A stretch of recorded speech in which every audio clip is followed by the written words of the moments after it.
Cyrus fait tomber Babylone. C'est une explosion d'espoir chez les exilés.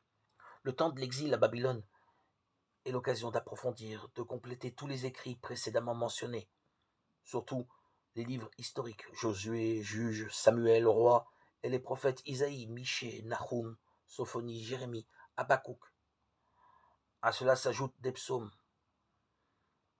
par exemple le 73, 78, 79, le 105, le 122, et les lamentations, traces des deuils liturgiques célébrés sur les ruines de Jérusalem.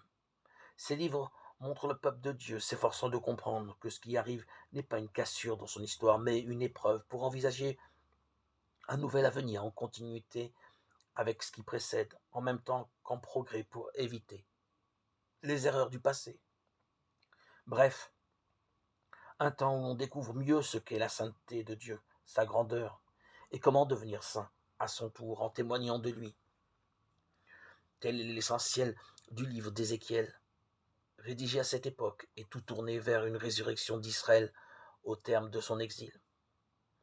Puis, à la fin de l'exil apparaît le deuxième Isaïe, chapitre 40 à 55, livre d'espérance qui chante la grandeur de Dieu, capable de maîtriser l'histoire en permettant le retour en Palestine.